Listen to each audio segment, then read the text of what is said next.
Greetings. Hello, everyone on the internet and at other sites.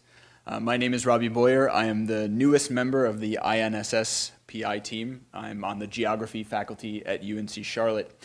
And I have the great privilege of introducing this year's keynote speaker, Dr. Adjo Amekudzi-Kennedy.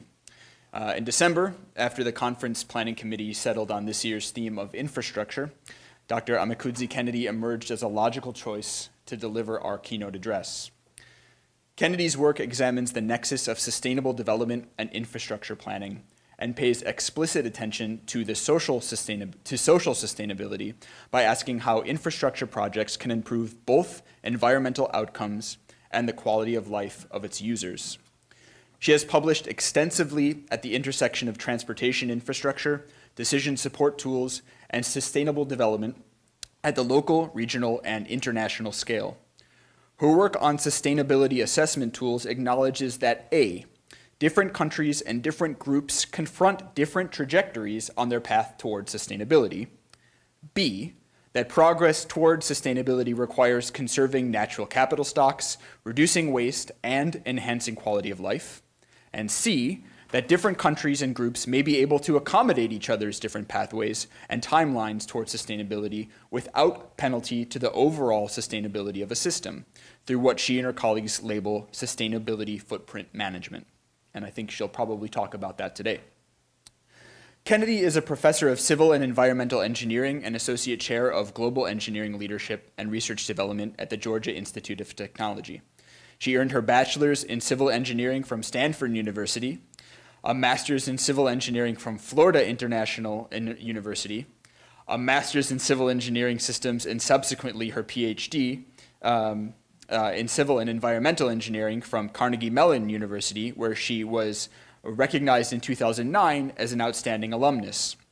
She serves on the editorial boards for multiple journals, I don't have time to list them all, and is the current associate editor for the ACSE Journal of Transportation Engineering. She is also a member of the prestigious Intergovernmental Panel on Climate Change and a steering committee member of the Integrated Network for Social Sustainability, a high honor indeed. Her keynote address discusses how nations can model sustainable development as a function of its human, economic, and environmental capital stocks. At the end of the address, Nicole will moderate questions from attendees here in Charlotte and those of you joining the conference at one of our 4 other conference sites or online. So without further ado, it is my pleasure to introduce this year's INSS keynote speaker, Dr. Adjo Amekudzi-Kennedy. Thank you.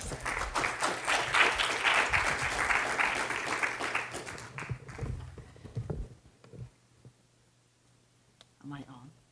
I'm on. Okay. Thank you very much, Robbie, for that wonderful introduction. I'm going to settle myself peacefully here behind the screen because it just works better with the pointer. If I use the direct pointer, the other sites do not see it, etc. So I'm going to sit here. I hope it works for you. I have raised the seat so you can see my face. I won't be hidden behind this, but I think it's going to work much better for us all. So can everybody hear me and see me? Everybody's good? Okay.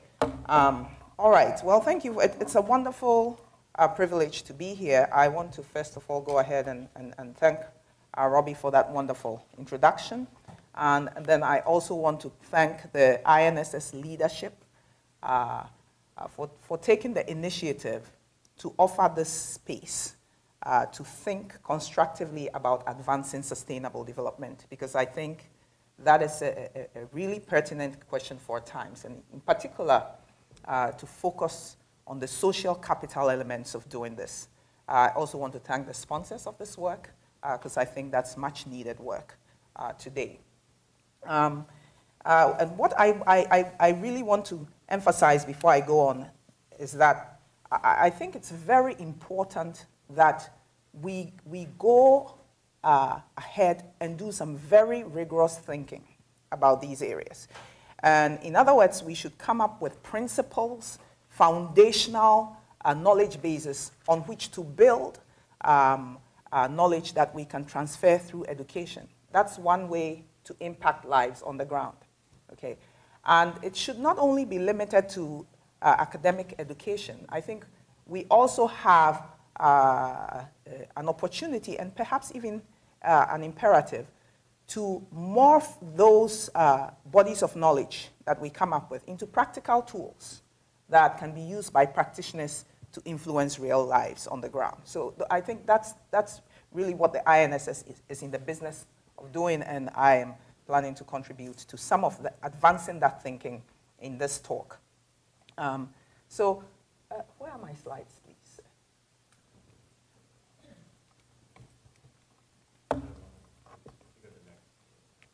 Okay. All right, so if I just, let's see, I just go there. Wonderful. Okay, so thank you. So I first of all want to go ahead and acknowledge my collaborators. We started thinking about this line of work about 8 to 10 years ago. Jotin Kesti is an emeritus professor at Illinois Institute of Technology in Civil Engineering. Dr. Meliki Kayesi is technical officer at the World Health Organization, geographer. And then several students have also contributed to this work over the years. This work was really motivated by the difficulties that we observed in the 80s, 90s, when there would be global conferences to try to come up with standards for sustainable development and targets among the different nations. And the excitement before those conferences, but the subsequent disappointment because it had been so difficult to come up with binding targets. And there were reasons for that. And so the questions that we asked ourselves were, how does one develop global standards or targets for sustainable development among countries that have such significantly different socio-political contexts, right? Opportunities, risks, and constraints. And then how does one measure sustainable development progress itself? What does it really mean? And I had spent many years thinking about capital asset management. And so what I would like to do in this talk is to take a look at sustainable development, and with particular reference to socially sustainable development from a capital asset management lens. Okay. The intent is to look at what constitutes sustainable development risks and opportunities, which I believe fall out when you start to look at this issue in capital asset management terms. How can we evaluate it, right? And what does that mean for achieving sustainable development across different time and space contexts? And then finally, what are the observations for advancing socially sustainable development to promote the kinds of communities that we want to live in? Okay, and so I think we have to start with definitions. This is where I'm going to start. And I want to say that I am not using sustainable development and sustainability interchangeably. I'm not also using socially sustainable development and social sustainability interchangeably. In this context, they are different. Sustainability, I'm using to refer to the state, whereas sustainable development is referring to that process of developing sustainably, which involves some unsustainable or sustainable states at different levels. So I want to preface this by saying that sustainable development is not a new concept. There's a history of failed communities and civilizations. If you've read some of Diamond's work, he talks about Easter Island, the Tokugawa in Japan, and the Maya Empire, etc. They grappled with issues of sustainability in the sense of survivability. Okay, so that's one element of it. But as sustainable development issues became important in the 80s and sustainable development became a global priority, policy priority, and a national priority for many nations, we have seen that the Brundtland definition is arguably the most cited definition today. Okay? And that's the one that you see on the top there, the very first one, development that meets the needs of present generations without compromising the ability of future generations to meet their own needs. This definition has had some issues because of that word needs. Because the question that has been asked, and reasonably so, is who defines needs for particular generations? Are we qualified, for example, to define what would constitute needs for another generation? So in time and space, it's difficult, this concept of needs, to justify what constitute needs versus wants.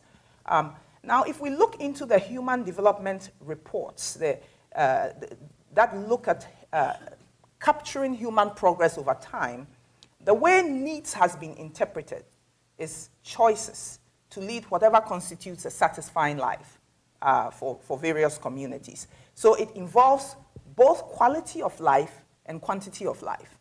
Now, if we go with that interpretation, then it frees us from the issue raised by the definition, because in essence, every community can decide on what constitutes a satisfying life for them and how they achieve it, right? So long as they leave the system in place to support the next generation coming in to do the same, however they define their needs. So this can be modeled quite nicely if we think of it that way. And so that is the definition that I'm basing this talk on. And I think definitions are necessary, because if you go into the literature today, you see that there are still some parts of the literature that posits that there is no common definition for sustainable development. And in a sense, that can take away from the credibility of what we're trying to do. So I think we have to overcome that issue, and I think it's something that we can overcome. And the way we do that is by distinguishing conceptual definitions from operational objectives. Okay, what do I mean? For example, if we look at the concept of economic development, I think we can all agree on what it is conceptually. Now, the way it hits the ground in a place like Alaska versus Georgia may be very different, and rightfully so, because they are just such different contexts, different constraints, different risks, etc. And then if we broaden it globally, then the operational objectives may differ from region to region, or from state to state, or county to county, but the conceptual definition is the same. So these various definitions we see in the literature, I look at them as really operational objectives. You could think of them as operational definitions in a sense, because the objectives have then been used as the basis for a definition. And even for a particular entity, if we took a city or we took a state and tracked its progress over time, I think it's reasonable to expect that the operational objectives for achieving sustainability could change over time, right? That doesn't undermine the concept of sustainability. That simply recognizes the fact that constraints and local contexts continue to evolve in time and space. So then we can say that there are superior versus inferior definitions of sustainable development for particular contexts. And what this means is that if we are given a particular context, whether it's a city, a state, a nation, and we are given the time to study it carefully, the kinds of operational objectives we come up with should help us achieve sustainability.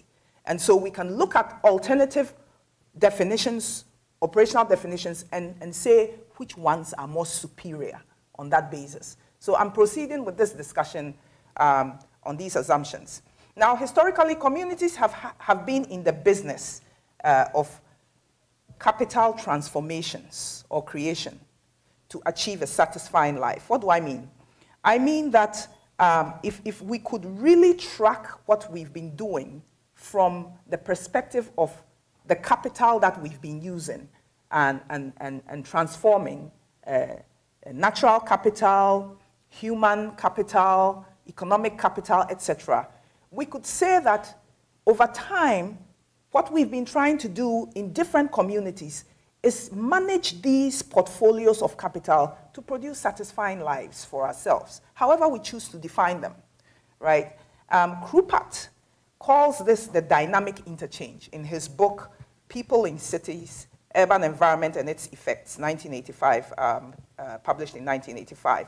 And the dynamic interchange he uses to refer to the decisions that we continue to make. I'm talking about them from a civil infrastructure perspective, but we could use various other perspectives. The decisions we continue to make to move us towards more satisfying lives, and the capital transformations that occur in the process, and where they leave us, whether they leave us closer to or farther away from sustainability. And so we can talk about, I'm missing some of my lovely visuals here. I don't know where this went. This visual here was supposed to show the growth. Is that no? Okay, well, we don't need that visual. So we just move on. Now, what I think is necessary to look at is capital, this definition of capital. If we look at capital, capital has been applied more to the financial arena. So financial capital refers to financial stocks, etc. But there's really no reason why this definition can't be expanded to capture all the other kinds of goods that are used as we move from day to day and navigate development. So if you look at the definitions of capital, you have a stock of accumulated goods, the value of these accumulated goods, and accumulated goods devoted to the production of other goods, and so on and so forth, assets, wealth. That so captures really the valuable stock that we have for the business of developing, right? And so we can then look at different forms of capital like human, natural, economic, manufactured, intellectual, institutional, and so on and so forth. And we could look at a full range of capital that different entities and communities use to develop. Now, if you look in the sustainability and sustainable development literature, these have been classified as basic and derived, or natural and man-made. And so basic capital would be, an example would be the natural environment. A derived capital could be the built environment, the bridges, roads, etc. that we develop. But collectively, every community can be looked at as having a portfolio of a full range of capital it's operating with at any point in time and space. Okay? And so sustainable development then, interpreted in terms of this capital asset management or capital assets perspective, can be looked at as the continuing development of human capital. I'm taking a human-centered perspective here because I'm at the INSS, right? But environmentalists could take an environmental-centered perspective. So, but this is the continuing development of human capital within the constraints not only of natural capital or environmental capital, but within the constraints of all other types of capital necessary for continued human development. Okay? And so then we should be able to understand what those are and start to think about how best we manage them. So tracing, in this paradigm, tracing the evolution of a community's portfolio of capital can tell us stories about the extent to which they have been sustainable or not so sustainable in their development, so long as we can collect that data, right? And that the development involves transformations of capital, and the ways in which this is done can leave countries robust and thriving and poised for further development, or weaken at risk and in a position, in less of a position to continue to develop sustainably. Okay, so that then brings us to the worth of a country or a community. I'm using the country as the unit here for the analysis, but this is scalable, right? So we can then think of the worth of a country in terms of the portfolio of capital of a country, right? And so we can think of current and future portfolios of the basic and derived capital of different communities. And if we start to think that way, then some different typologies of communities start to fall out, right? You can think of countries that are with poorly developed human capital, let's say human health, low life expectancies, etc., but well-preserved natural environments. We can have that, right? Or we can start to think of countries with well-developed human capital, but poorly preserved natural environments. So they've developed at the expense of the natural environment. We can also think of countries with well-developed human capital, and they've developed while still preserving the natural environment reasonably well. And then, of course, at the other extreme, we can think of countries with relatively low levels of human, environmental, and economic capital in not so good states, right? We can also start to think about the efficiency of use of capital, one form of capital in generating another. Because at a very aggregate level, we can start to track how these capital, different types of capital are evolving over time. And the concept of strong and weak sustainability, which is also pushed in the literature, can be applied to such, in such a paradigm. Now, you know, strong sustainability says that we cannot replace higher forms of capital with lower forms of capital. We cannot replace, for example, the natural environment with the built environment and call that a one-to-one, an equal kind of substitution. Whereas weak sustainability says you can do just that. It doesn't matter what capital. We can cut down the entire forest and put a very big building, and that's just fine. It's also considered sustainability. If you are one of the school of thought if you are of the school of thought that lends itself to strong sustainability, then you development that is sustainable on a weak level hasn't achieved the minimum standard. So we can also start to track these things. We can look at how, okay, thank you. We can look at how portfolios of capital are evolving over time. To what extent are percentages of the capital being transformed from strong to weak, and so on and so forth. These are all measures we can use to... Hold on 1 second. The audio is just cutting out. Okay. Okay, continue again. All right. So I don't know where we cut off, but I'm going to assume it's right here at the strong and weak sustainability level. Okay, beautiful. So the idea there is that when we consider capital portfolios of different countries, we can tell to what extent their sustainable development has been strong or weak. And to do this and identify other measures of sustainable development, we need good data for capital accounting. Okay, and so the question becomes, what kinds of data do we collect and why? So in this discussion, I'm going to wrap the thinking around 3 types of capital. And they are the 3 types of capital that we see used in the definitions of sustainability and sustainable development in the literature, okay, in the research literature. But they are by no means, this discussion is by no means limited to these 3 types of capital.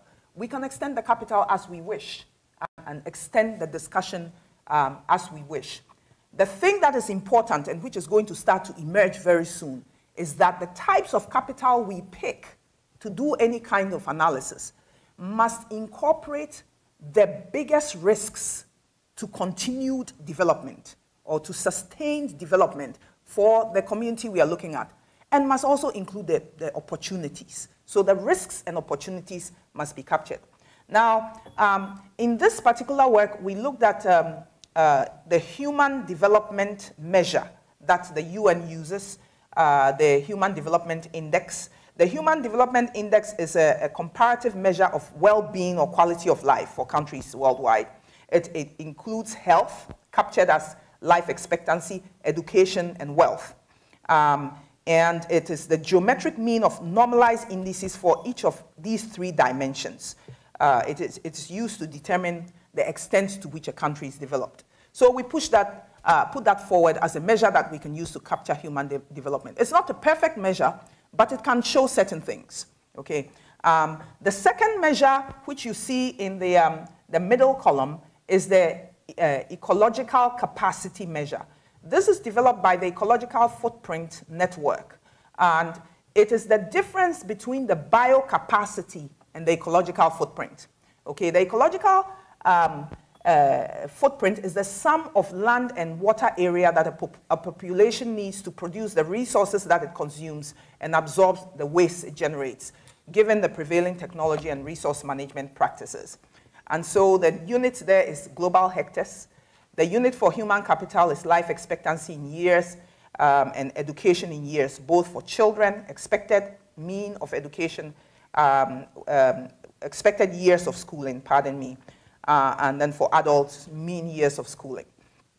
And then thirdly, the economic capital measure we're using here is the gross national income, which has been standardized to reflect how much of the local currency it takes to buy the same set of goods, okay? So it's a sum of the value added of all the resident producers plus any additional taxes, less subsidies, as well as inputs from out of the country. So it reflects more what is produced and kept within the country, okay? So these are the measures that we are going to use to further our discussion. And again, they can be expanded. They are not limited.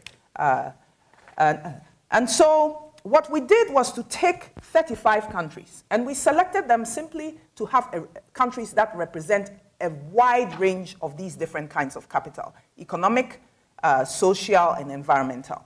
And the intent then was to run this kind of capital asset management thinking through the data for these countries and see what it told us about sustainable development and socially sustainable development.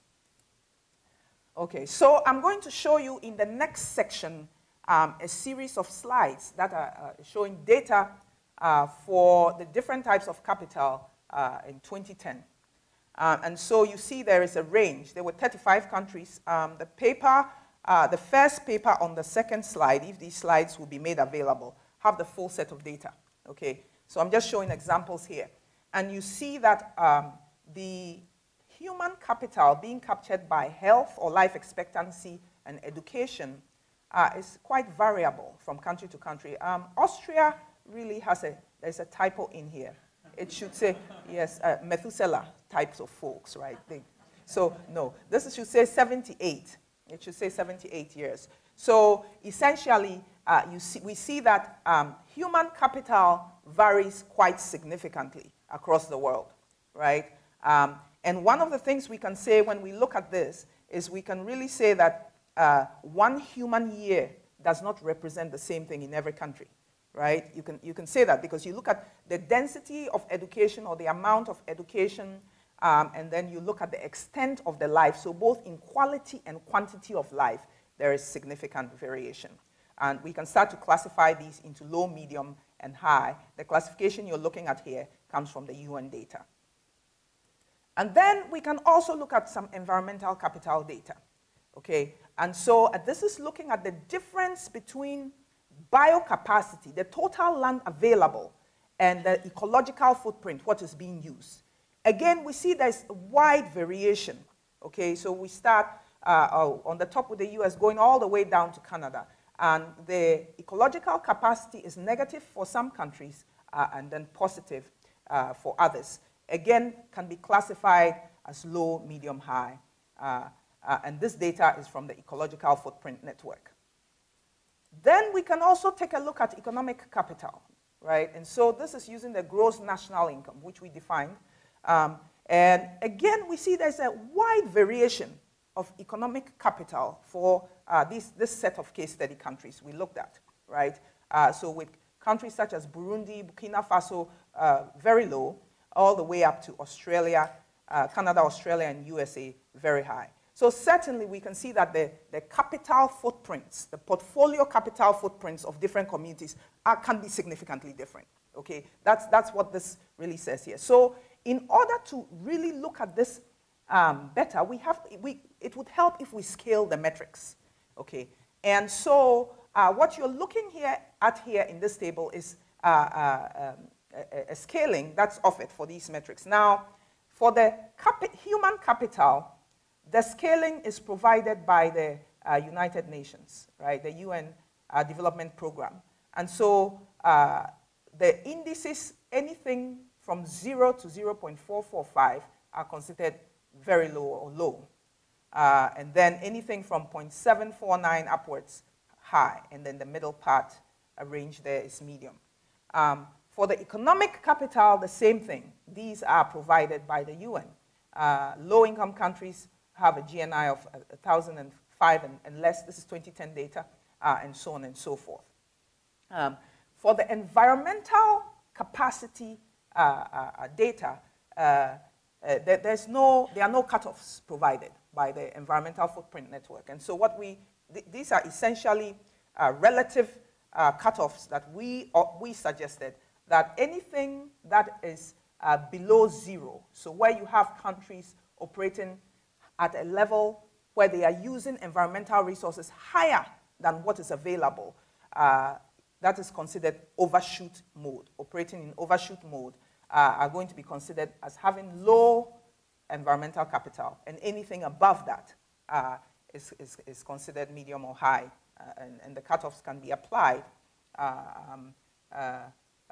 to reflect that the range that exists.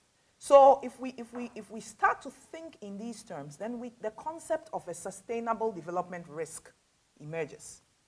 Okay, and what is that? It is any particular area of capital which can become a constraint to sustainable development. That's the definition of a sustainable development risk. So we can start to think then about the opportunity then to do some thinking that is risk-based to mitigate these risks. But then the flip side of it is that where there are no risks, then you have the ability to engage in opportunity-based thinking rather than risk-based thinking. Of course, we can merge both, because in that way, we take into consideration better the opportunity costs of various decisions.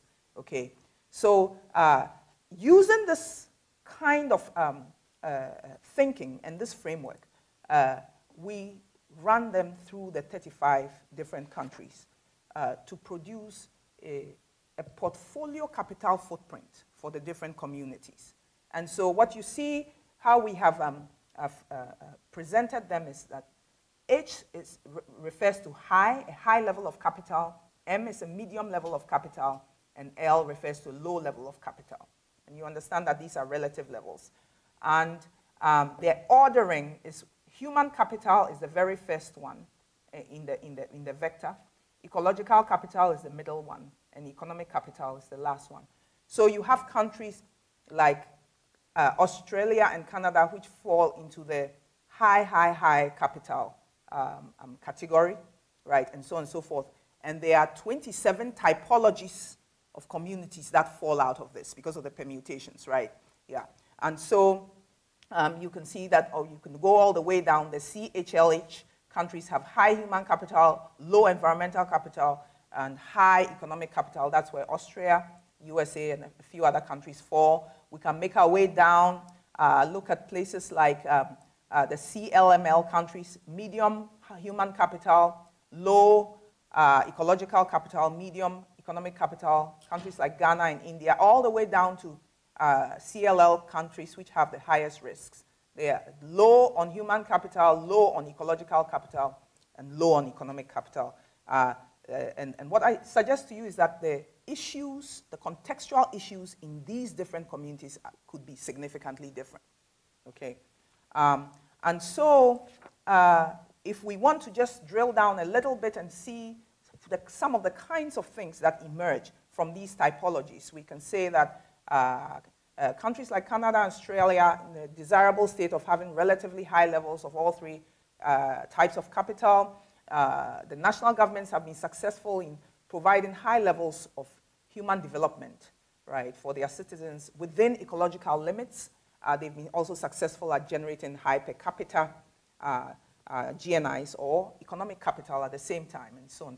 And then if we scroll down, all the way down to CLL countries, these are countries that are experiencing severe sustainable development risks, both for human development, low life expectancies, having been able to protect the natural environment significantly despite the lack of human development, and also having really made too much gains in terms of economic development, right? So we can go through all of those and come up with the typologies that really show us how they are doing in terms of their portfolio capital footprint.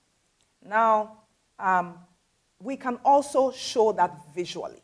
Okay, so what this is doing is just showing the three-dimensional capital space that I showed you, but it's plotting them. And so you have on the z-axis human capital, on the, well, you could call it y-axis economic capital, and then ecological capital on the x-axis. And you can imagine plotting this for all the 35 different countries and really seeing where they fall in this 3D space. This is the basis of what we've called the sustainability footprint model. And it may be very small to see, but the 9 vector, the vector you see here with 9 elements really captures this idea of the sustainability footprint. So it says the first 3 vectors capture the stock available, right? The stocks. So Z is capturing human capital, X environmental capital, Y economic capital. So the stocks available at a particular point in time. These are what the literature calls the stationary measures of sustainability. Okay, they refer to the state of sustainability. And then the next 3 measures, you see their rate of change measures. So they are capturing the rate of change of these capital stocks on the margin, right? So if we do a study that is, let's say, a 2-year study, then we are looking at how has life expectancy changed in that 2-year period. So that's what is marginal rates of change for those next 3 pieces. And then the last 3 measures, they are capturing the capital efficiencies, right? So they're looking at things like how much carbon per capita have we used to increase life expectancy in the last 2 years, and so on and so forth. So these are the 3 types of measures in there, okay? And if we offered a definition of sustainable development of any community as in a particular time frame as the total stocks of human capital and natural capital and economic capital for that entity in that time frame, as well as the rate of change of use with respect to regeneration of that capital. Okay, so with that kind of framework, we can start to look at how different communities fall out. And that should tell us something about what is really needed to move towards sustainability. And so this is a printout or a visual of the 35 countries we looked at. And so what you see we are doing is we are plotting life expectancy at birth on the Z, right? That's human capital. So the higher this is, the better, right? You see these, and on the Y, we are plotting GNI per capita. That's the economic, and then on the X, we could not identify or get a hold of ecological capacity for that year, and so we are using carbon emissions per capita as a surrogate. But that's what's plotted here on the X. And so essentially what you can see emerging is a frontier of feasibility, right? Which is really saying the extent to which these communities have been able to generate some well-being, human well-being or human quality of life with respect to environmental impact or environmental usage, resource usage, and also looking at how well they have been able to develop economic capital at the same time, right? And the locations tell different stories. We've drilled down to 10 countries and decided to look at some of the dynamic measures. So what I showed you were stationary measures, the stock capitals, but also we could look at the dynamic measures at the margin. And what I'm going to show you is a horrendously full slide with a lot of data. So I'm not really wanting to focus too much on the details of the data.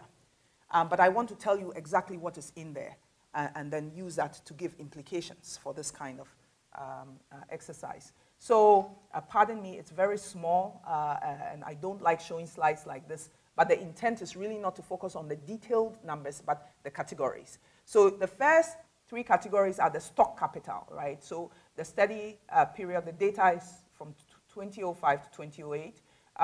So this tells us, well, what was the life expectancy of Australia in 2005 and 2008, etc.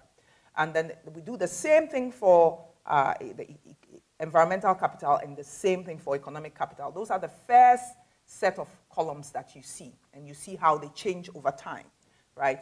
And then we go and look at the rate of change measures. This is how they are changing on the margin, the dz/dt, dy/dt, and dx/dt measures. So we can say that, well, they are either improving or reducing at the margin. And then the last set of measures you see here are the capital efficiency measures, right? So they tell us things about how did the carbon footprint change in relation to life expectancy and so on and so forth. And so we have a set of results. I want to discuss these results, and then I talk about the findings and implications, and then make observations for socially sustainable development. So what we find, and let's see, I don't know how to let these show. Okay, because you know what I did was I animated them so they show up. Oh, arrow. Okay, beautiful. Wonderful. Okay, so what we are seeing is that there's an appreciable range of human capital, right, and economic capital for the different countries. Okay. Then we also see that life expectancy at birth and GNI per capita seem to covary positively. We didn't use a big enough sample to start to make statistical inferences, but for this data, you see that they seem to covary positively. We also see that the carbon footprint per capita, okay, so environmental capital and life expectancy at birth seem to covary positively. Now, for the fourth one, we can say that, well, most communities are operating on a carbon-based economy, so that makes sense, right? Now, one of the things that I think we can start to entertain, and we will see more evidence for as we go along, is that these different types of capital are related. Okay, if we look at life expectancy at birth, you can say that the countries that have been successful at elevating human capital also seem to have been successful to a large extent at developing economic capital, right? There's some covariance there. And the countries also that seem to have used high stocks of carbon also seem to have been quite successful at elevating human capital. We haven't talked about equity yet, so I'll come to that in a minute. And then the second set of results, right? We can look at the second set of results. We see that life expectancy at birth increased for all countries in this period, so human capital has been increasing. GNI per capita also increased. Carbon footprints, there were different kinds of countries. Some were slowing down their use, some didn't change in this period, and some increased. Okay, so this second set of results, I wanted to update. Since 2008, and I'm taking this data from the most recent Human Development Report, 2014, there's been a deceleration in all of the 3 components of the Human Development Index in most regions of the world. Okay. Average loss in human development due to inequality has declined in most regions in recent years, and this has been driven by the widespread gains in health. And then disparities in income have increased in many regions. Inequality in education has remained constant. So I'm just updating between 2008 and 2014. But here, the point is that in general, human capital and economic capital are increasing over time. Nothing said about equity yet. And then the third and fourth set of measures are really looking at the capital efficiency kinds of measures, okay? So it's saying things like which of the communities have had the highest usage of carbon per unit improvement in human quality of life, and so on and so forth. Now, there's an observation I'll make about these capital efficiency measures in a moment. So this is simply presenting these data. You see different countries are falling out on the top, and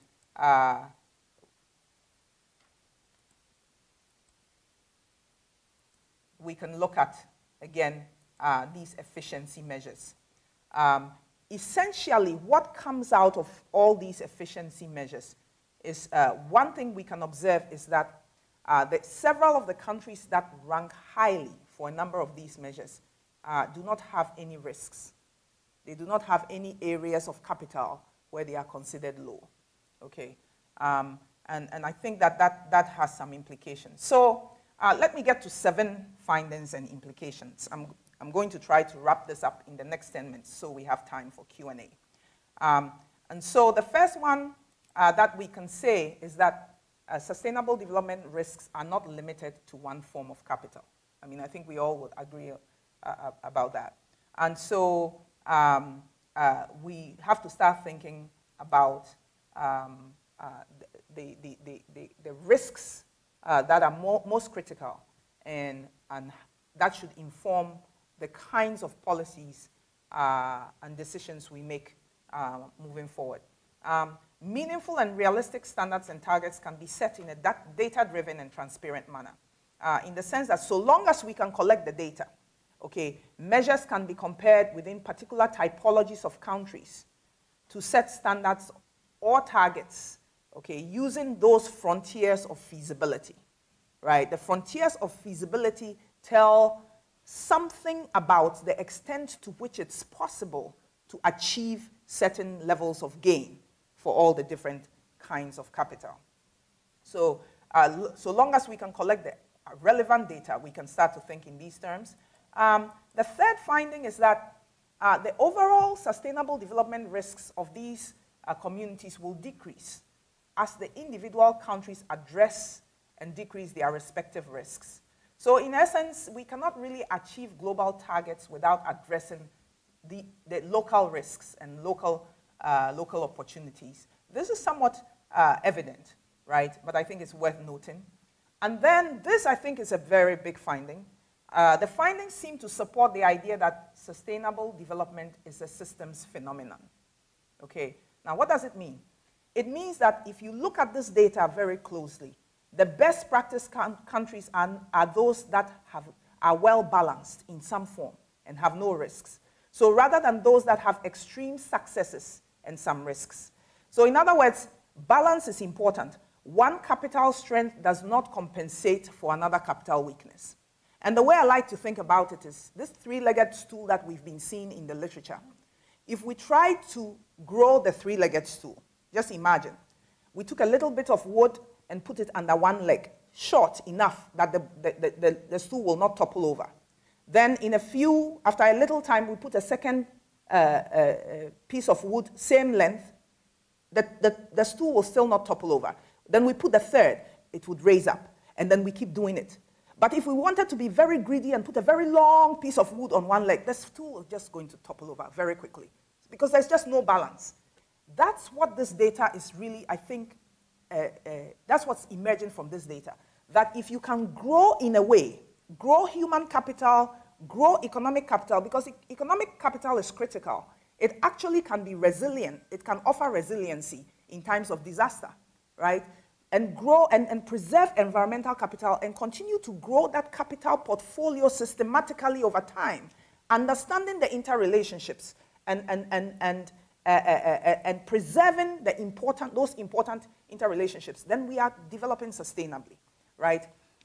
Reducing risk can come at a cost to other forms of capital and development objectives. So we cannot focus exclusively on one type of capital because of the system's effect, right? However, we can prioritize the capital that is most at risk, taking into consideration the other types of capital. And I'm going to give an example in a minute for social sustainability and socially sustainable development. Okay, fifth finding that the objective of sustainable development from this portfolio capital asset management perspective is really to move away from the domain of risks, wherever there are capital risks, in such a way, to do it in such a way, process matters here, that we do not generate any new kinds of risks for other capital. That's what seems to be emergent from this kind of thinking, right? And then the sixth finding here is that risk allocation can be used as a basis for sustainable development, right? If we're able to identify contextual risk and then allocate global risk as a function of these contextual risks at various scales of development, then we will really be addressing issues, global issues, in locally and regionally relevant ways, okay? And then finally, the definition that falls out for sustainable development from a capital asset management perspective is what you see here. Development of any capital assets. Now this is a human-centered definition, within the constraints of other capital assets on which the asset of primary interest depends, right? So it's continuing to develop whichever asset. In our case, we are worried about human capital, because this is a human-centered focus.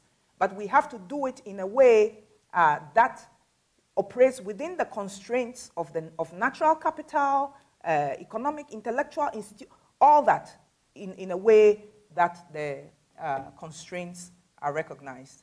And so what does that mean for socially sustainable development? I have, I believe, 6 or 7 pointers here. So the first one is that social capital can be a constraint to development or an opportunity also for sustainable development, right? Now, the second thing we can also say is that any sustainability of capital, it has to occur within the context of other types of capital on which the prior capital is dependent. Okay, so the risk profile and the opportunity profiles of different communities should inform how we address social capital issues, right? What does that mean? For example, if we look at Burundi, that has capital risks for all capital, there is really no resilience built in, right? And if you look at countries that have maybe a strong economic capital, maybe medium environmental capital, somewhat preserved, and then medium or low human capital, the opportunities there are different, right? The resiliency that's built in there is different. So we cannot, I think, knowledge networks such as this are very important, but they cannot do their work in isolation. In other words, the network on social sustainability, I believe, is going to benefit very much by interacting with the network on environmental sustainability, if there is one, and so on and so forth, which is really what we are doing to some, I mean, even with the makeup of the people in the group. And then the second point there is that social sustainability may be more appropriate terminology in contexts where there are no other more significant risks. Why? Because if we are focused on social sustainability and the key issue is environmental sustainability, then we can perfect the art of social sustainability and get wiped out because we didn't consider the environment, right? And so we have to think in these contextual terms. And then that means we have to collect the data, right? It costs to collect data, but social capital accounting is necessary if we are going to start to address this in a systematic and systemic way. And then fourth, for any community, social sustainable development consideration or social sustainability considerations, they cannot occur within the broader framework of sustainable development. And so this is really a repetition, but I think it's effective redundancy because I think this is a very important point. Economic capital reserves may offer social capital resiliency, for example. And so if you look at the most recent Human Development Report, the thing it worries about the most is that the gains in human progress will not be eroded, right? And the countries that have high levels of economic capital can recover much more quickly than those that don't when there is a disaster. So we cannot forget about economic sustainability. It's critical, and they are all interrelated, okay, if in our quest for social sustainability and socially sustainable development. And then 5, I'm wrapping up. In certain sustainable development targets and standards, equity considerations have to occur, right? But it's very clear that what is equitable cannot be considered outside this risk portfolio context, because that starts to affect the marginal cost of generating different types of capital, okay? The marginal cost of generating human capital to a country like Burundi and a country like Austria are significantly different, right? So I think these things must factor in. And then symbiotic capital relationships can be intentionally pursued because if regions come together as a function of their weaknesses and strengths, then they can find ways to manage capital in a way that makes them stronger than the independent individual communities considering themselves independently. And then finally, community resiliency. It's a key part of community sustainable development. And it is because of this idea of preserving the gains of human progress over time. Now, I'm going to wrap up by saying that there are several limitations with this model. Data availability and accuracy, which measures are most appropriate. We use the measures for which we could find data because we wanted to illustrate how one would do this thinking. But are they the best measures for all the countries? I don't think so. I think this can be done at a finer level of granularity, capturing the most critical community issues for the different entities. And then also we can start to think about setting minimum acceptable levels of performance on an absolute scale. What we used to scale there was relative.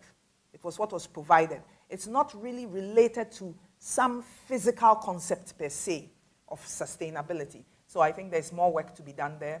And then, of course, the transboundary problem is a big one. I heard someone mention it at one of the other sites. Transboundary issues are important because imports and exports affect the stock of capital available for communities, the marginal usage, and the valuation of that capital.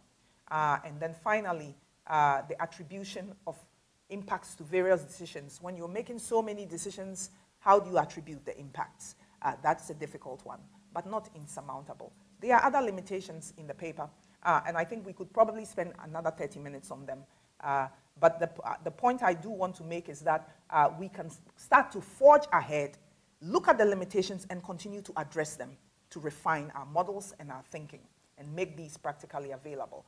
So how can we use this kind of thinking? We can use it in policymaking, planning, design, performance evaluation, etc. We can start to diagnose sustainable development risks, socially sustainable development risks in the context, the broader context of sustainable development, and understand opportunities, allocate risks, intentionally envision creative futures that capitalize on the opportunities that exist.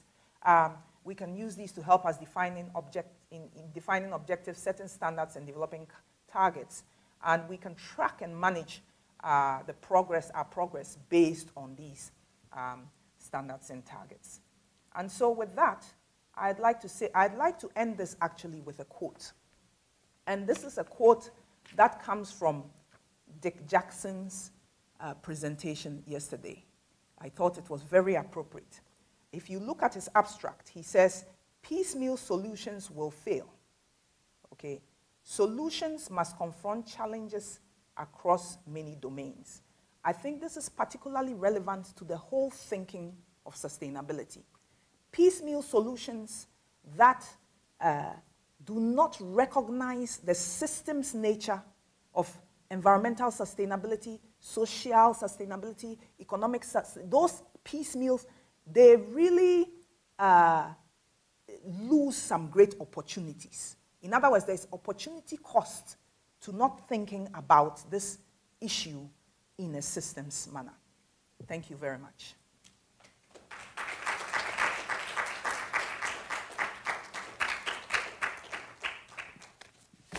Great. Thank you so much. We're going to take some questions and answers.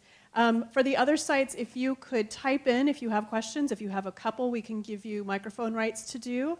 And then here, if you will speak into the microphone so that we can get that recorded. We have a question. So the first question comes from London. I'm wondering how ecological capital is calculated. Does it take into account specific capital management policies? I'm thinking of Canada's destructive resource extraction record, most recently the tar sands, but prior to that the cod fishing collapse on the East Coast due to overfishing, clear cutting of old growth forests on the West Coast, etc. So you can read that there on the chat if you'd like as well. Okay, yes, very good. Thank you. Thank you for that. The ecological footprint has many problems. Okay, it's an aggregate measure. What it does is to look at how much land and water area that countries are using, okay, to extract the resources they need as well as to absorb the waste they generate. So that area is then standardized by bioproductivity because some lands are more productive than others, and that's where you come up with the global hectare. Now, there are several issues that have been taken with the ecological footprint, and I'll just tell you some of them. I think it's a work in progress. One of the key questions is whether you can really start to think about the kinds of things that you've raised up in this question, those details, beyond the broad brush indications, because it is a broad brush indicator, okay? In particular, there are questions on the extent to which bioproductivity accounting is actually linked to ecosystem services or to biodiversity or to pollution or to some of the other elements which you've raised. And so the thinking is that methodological developments have to strengthen the links between human consumption, ecological limits, and not only even in the area of climate change, but overall ecosystem health. I can't tell you specifically whether the number that was provided for Canada and the other examples you raised took into consideration those key issues you mentioned, but you can verify yourself on the Ecological Footprint Network website because all the details of the calculations are there. And the UN has started to use this measure as a measure of environmental capacity while recognizing those limitations that you raised. So the short answer is it's a work in progress. We're going to take one question from Charlotte, then we'll get to Sarah Bell's question.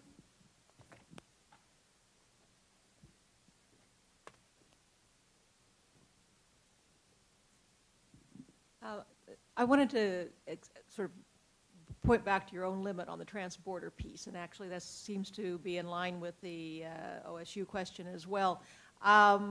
Given the mobility of capital, the mobility of labor, the mobility of natural resources, are we perhaps not capturing a full picture by focusing on the nation state?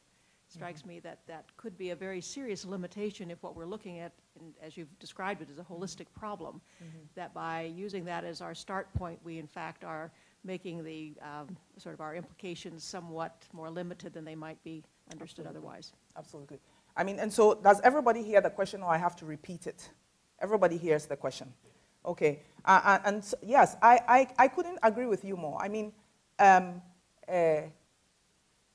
ecological sheds, watersheds do not stop neatly at political boundaries. It doesn't happen that way. And so, but decision-making, yes, yeah, it does not stop, but decision-making is more aligned with political boundaries, okay? So the question, I think that the heart of the question is, what is the best scale at which you begin to do capital accounting? And perhaps the best boundaries from an ecological standpoint may not even be superposed identically on the best boundaries for economic and social capital. I think it's a very complex problem. Now, I would love to have a very big grant to study this, okay? I do think that you can, there's a difference between systemic planning, broad brush planning, and disaggregate levels of planning on which you base more detailed decisions. I think that so long as you can start to get a picture of what is happening at a very large scale, you can then make determinations of where it makes more sense to collect more detailed data to refine the analysis. And that's the approach that we are taking here. If you want to follow up, the Cascades question was related. If you have use a sort of framework to model interdependencies across nation states. So it's a little bit more if you have any ideas about how that we could start to model those kinds of relationships. Okay, so he said, might we model the ways in which high income or high ecological footprint in one way area, yes, excuse me, is linked to capital risk? Yeah, absolutely. I think if we can collect the supply chain data, right? Because and I think even the question that our colleague here asked, because of globalization, the accounting is really messy now. It certainly isn't as simple as it was presented. But the data is not sitting anywhere, right? So if we think it's necessary enough and we make the case for it, then I think we can start to collect this kind of data. We probably have to be intentional about what we collect and where we place our efforts, because obviously there are budget constraints to doing this kind of stuff. But we have to collect data, and we can start to model the interdependencies. I believe that that is the basis for thinking about symbiotic kinds of relationships that transcend political boundaries to help move forward sustainable development on a regional scale. Sorry, and we have a lot of questions at Charlotte, but I was going to take Sarah Bell's, if you don't mind, since that came up, and then we'll do some local ones here at Charlotte. Sarah asks, how does this kind of analysis relate to the proposed sustainable development goals? How can it help inform UN process and national policy development to achieve SDGs? Okay, wonderful. Well, I think in a number of ways. I mean, this work really came about because of the difficulties that we observed in nation states coming up with goals, global goals that everybody had to buy in. And so I think, of course, I caveat it with the quality of the data. So let me say that. But I think to the extent that we can start to understand the marginal costs of capital changes, then we may not necessarily set goals that are singular goals for everyone, right?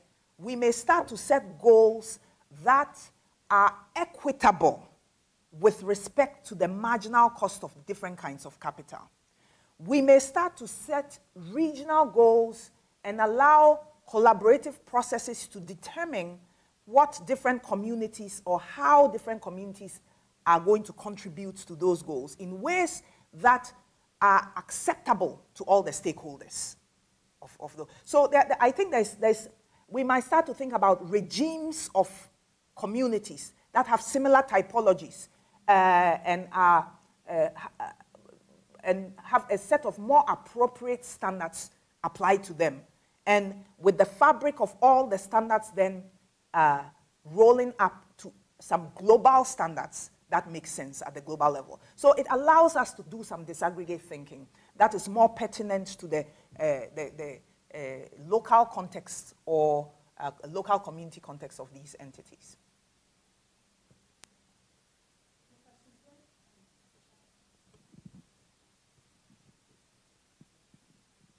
Yes, so my question is that it seems to me that for human capital, using life expectancy and education are really pretty gross Absolutely. measures.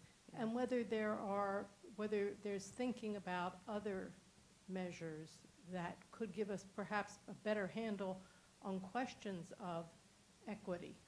Yes, absolutely. I mean, I think that's a very good question. So are there other measures? I absolutely think so, but where is the data? So if you are asking me what kinds of measures could be used, if I started out with communities where the critical issues were access to basic infrastructure services, like access to water, access to health. Those are the things I think I would focus on, because those are the basic issues. Then we can sort of track through the CHMH, all those typologies, and come really to the higher. So I'm giving you the extremes. I gave you the Burundi. If I came to one of the very high ones, then I think the question becomes, it's opportunity-driven thinking. It's no longer risk-based thinking. If I took an entity that had a portfolio of capital with no risks, then it becomes, it's like the Maslow's hierarchy, right? It becomes something about growth in the ways we want to grow. So I think that has to be elicited from the stakeholders, right? Because there are really no risks to growth, or there are no capital constraints. Those are obvious. I think those ones fall out when you have them.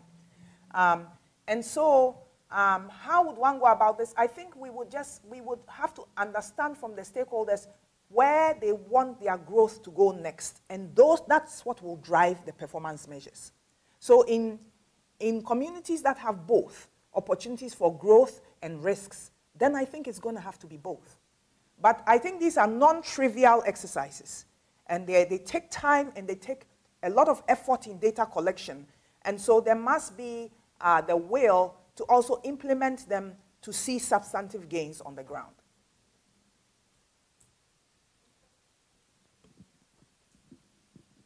I really appreciate how transparent the metric is, and I teach urban planning, and I am interested in local scale decisions, and I'm wondering if you've thought about applying this to neighborhoods or a more local scale, and what type of variables you might use to describe sustainability within a city. Yes, I like the question. I think it's a non-trivial question because of the question that our colleague asked.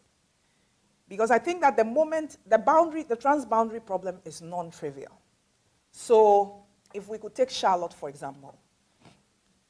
Excuse me. If we sat down, I think, and put our heads together, we could come up with some of the critical social capital issues for Charlotte. And Atlanta, I mean, we can think of some of them. We have urban food deserts. You know, we have some public health issues and so on and so forth.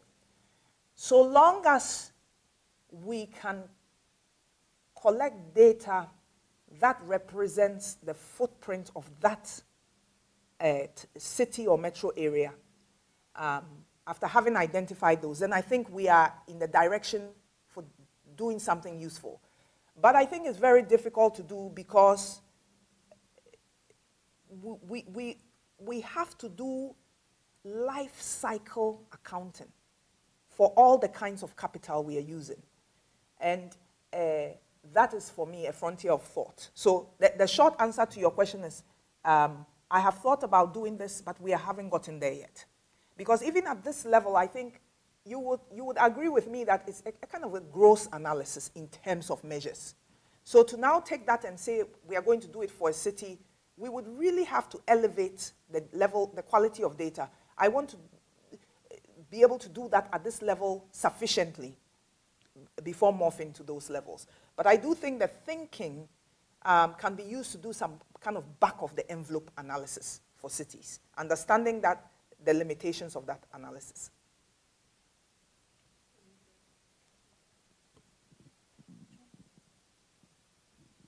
We're going to take Sheila's question from London.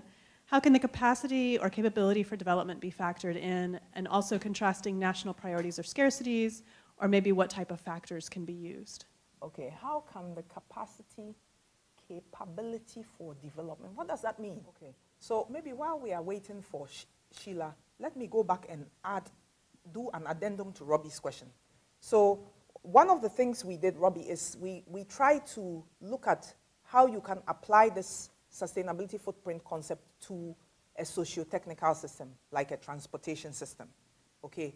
And so we picked measures like congestion, because it affects quality of life, right, for the human capital, And then we looked at things like vehicle emissions for the environmental capital because it's affecting air quality and so on and so forth. So, and then fuel consumption for the input side. So we could do relative comparisons between, let's say, the transportation system in Atlanta, Chicago, LA, etc. But we had to understand that they were also, the attribution is difficult, isn't it? So they are relative large brush strokes. And in order to do this better, the transboundary issues that have been raised have to be addressed better. Okay. How can the capability for development be factored in? Okay, I'm going to have to guess what this means. Capacity, capability for development. Yes. If you hold on 1 second, I think he's the only one. Okay.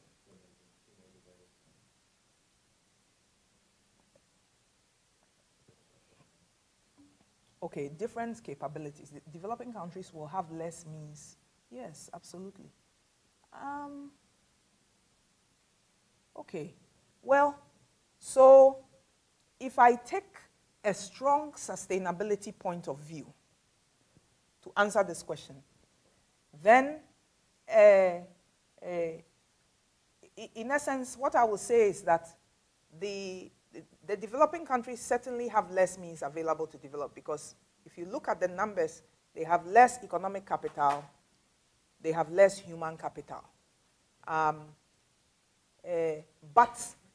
that has not been insurmountable if we look at examples. For example, I was having a conversation with the folks on my table, I think in the first round of the morning exercise, and we were talking about Singapore.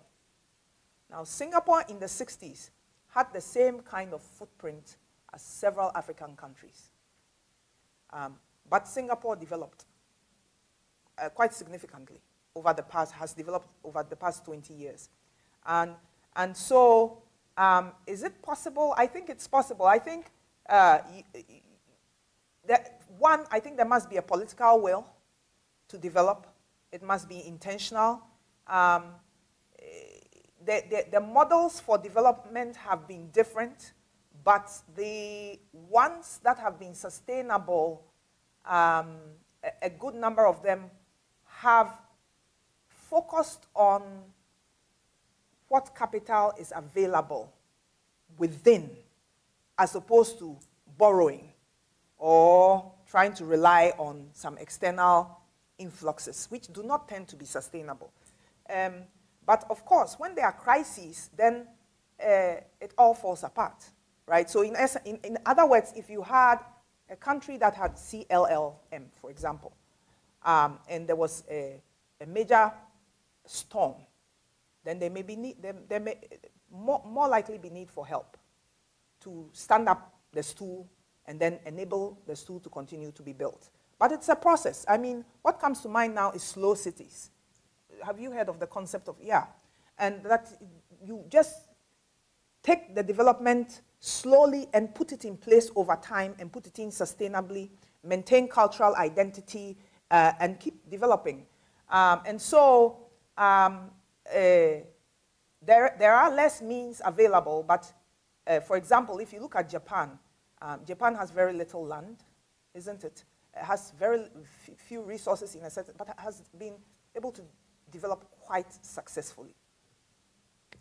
So maybe there's value in studying those examples and extracting models that are more appropriate for different starting points. Great. In the interest of staying on time, we're going to close questions online, but please feel free to continue to talk on Adobe Connect or in person during the break. We're going to take a 15-minute break and then come back. But thank you, Dr. Amekudzi-Kennedy, for a fantastic speech. That was very nice. Thank you very much.